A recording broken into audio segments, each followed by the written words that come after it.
日本にとってはひたすら迷惑ばかりであるアメリカ、イスラエルによるイラン攻撃、トランプ大統領が完全勝利を宣言し、2週間の戦闘停止を発表しました。しかし、トランプ大統領の言葉とは裏腹に、かなり日本にとってはまずい状況が続きそうです。皆さんごきげんよう、上川薫です。今回取り上げる話題は、中東情勢、アメリカ、イスラエルによるイラン攻撃についての状況をアップデートしていきましょう。ここ数日トランプ大統領はイランに対するかなり激しい言葉を繰り返してきました。アメリカ軍が本気を出して攻撃を行えば、イランは文明として一つ終わりを迎えることとなる。石器時代に戻る。発電所や橋などを完全破壊することによって、もはや生活はかなり昔に戻ることになるだろうと話していたぐらいです。ただし、こうした強い発言とは裏腹に、イランとの外交交渉は行われてきました。その結果として、2週間の戦闘停止が発表されました。この2週間という期間については、株式市場においては交換されました。しかし、その実態については、かなり不安定なものだと言えるでしょう。まず第一に、これは表面上の合意に過ぎません。トランプ大統領は本格的な攻撃を行うその直前において、ホルムズ海峡の安全な航行を確保することを条件に、2週間の攻撃停止を合意したと発表しています。ただし、最初からこれが完全な終戦条件ではなく、あくまでも戦闘停止です。トランプ大統領としては、一旦過熱している原油市場を落ち着かせるのと同時に、軍事力をさらに増強する狙いもあるのではと見られています。さらにはこの2週間において、完全に沈静化するかといえば、そういうわけでもありません。すでにイスラエルは、隣国レバノンの武装勢力ヒズボラに対する戦闘行為を激しくしており、イランに対する攻撃も継続的に行う可能性を秘めています。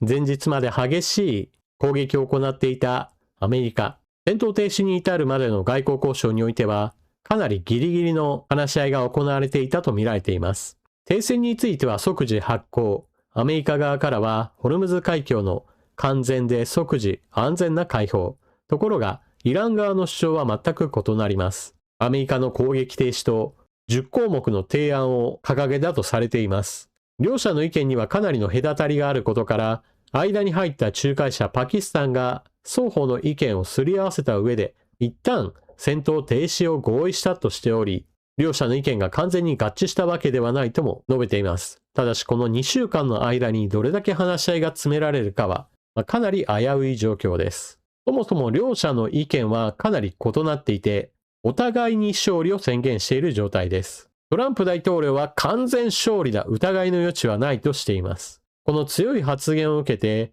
原油価格は20ドル程度下落する場面がありました。しかし、イラン側もまた我々の勝利だとしています。なぜならば、アメリカに突きつけた条件が認められたんだと主張しているからです。では、イランから提示された10項目というのはどのようなものなのか。基本的にそのほとんどにおいてアメリカ側が飲むことはできない条件だと言われています。アメリカやイスラエルから攻撃を受けたのだから、これらの攻撃の損害賠償を請求する。中東全域から米軍は完全撤収せよ。そしてイランにはウラン濃縮の権利があり、これをアメリカが認めよ。さらにはホルムズ海峡に関しても通行料を取ることにアメリカがこれを承認せよといった話などもありますし、さらにはイランの支援している各地の武装勢力に対してもアメリカやイスラエルがこれらの活動を妨害するなといったような話などもしています。ただしこれら全てをアメリカに飲ませるのは最初から不可能な話ですから、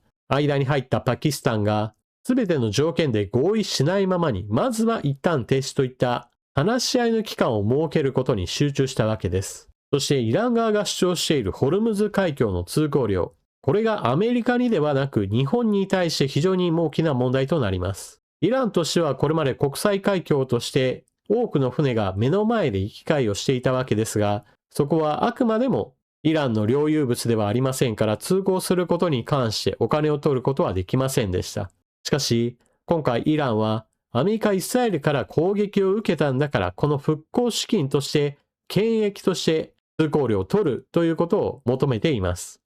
大型のタンカー1隻あたり約3億円。この金額については、経済合理性から言えば、遠回りするよりも3億円払った方がいいじゃないかという意見もあります。かし問題なのはもともと国際海峡で自由に行き来することができた場所にお金を取るという行為そのものが本来であればやってはいけないことなわけです。これをアメリカが認めてしまうということにもなれば、アメリカと関係ない国々が経済的な不利益を被ります。なぜならば、アメリカはそもそも中東産原油に対して依存していません。アメリカ自身が産油国だからです。また、油の質についても、アメリカ産の油と一番互換関係にある油というのがベネズエラで、最近トランプ大統領はベネズエラに対して奇襲攻撃を行って、今、実質的な影響力を及ぼす状態となっています。ですからアメリカ自身は中東産原油が入ってこない、もしくは中東産原油をホルムズ海峡経由で輸入することはほとんどないわけです。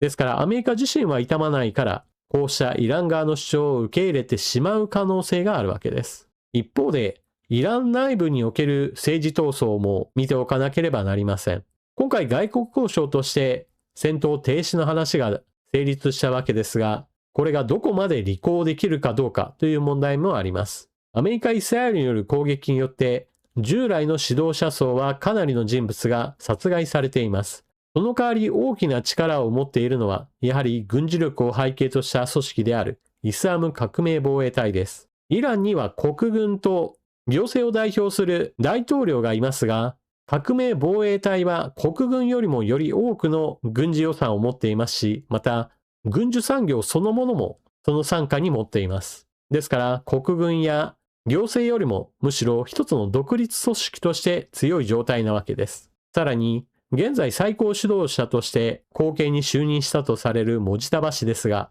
攻撃を受けたことにより負傷し、その状態がかなり悪いだろうと言われています。そのため名前は出るものの実際に活動はしていないかもしれないと言われているくらいです。それだけにイスラム革命防衛隊にしてみれば、絶対権力者である最高指導者が不在の状態で、軍事力を持ってイランの実権を握る可能性が今生まれているわけです。この後のスケジュール、トランプ大統領としては2つの作戦が考えられます。2週間の戦闘停止中に外交交渉を進めて、アメリカの言い分をある程度飲ませることができれば外交的な勝利です。一方でうまくいかなかった場合に備えての戦力増強といったものが進められます。この戦力を使うかどうかはまた別の話、外交交渉の行方にかかっています。ではこの2週間の間における外交交渉、うまくいく可能性はあるのでしょうか。今のところ、パキスタンが仲介に入っているわけですが、直接交渉は行われていないとされています。イラン側としては、従来アメリカとの外交交渉を行っていた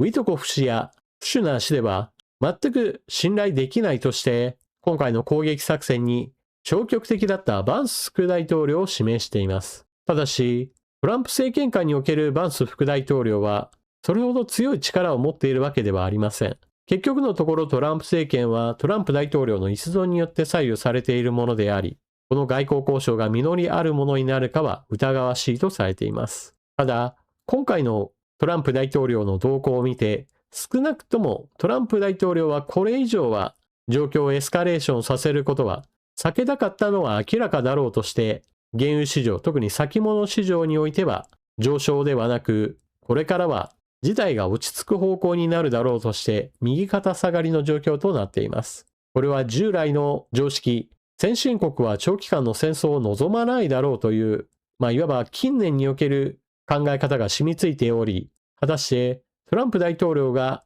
本当にイラン側の要求を飲んで終戦を迎えるかは怪しい部分があります。そこでここで問題となるのは、この中東情勢に軍事的な面では関わりのない日本にもかかわらず、中東原油に依存している関係で大きな影響を受けます。ホルムズ海峡航行に関して通行料が取られるようになれば、当然のようにコストアップになりますし、だからといってそれを避けようとしてより遠い場所から運ぼうと思えば、それもまた3億円以上になると言われています。ですからどちらにしたとしても日本にとっては良い話はないわけです。こうした場合、1対1での交渉というものはなかなか話がうまくいかない可能性が高く、中東原油に頼っている東南アジアの国々やヨーロッパとの連携を深めて、イラン側との団体交渉を行うしかないでしょう。今回の戦闘停止2週間という宣言については、主には3つのパターンがあります。まず第一に、2週間が過ぎるよりも前に、例えばイスラエルがイランを猛烈に攻撃を行って、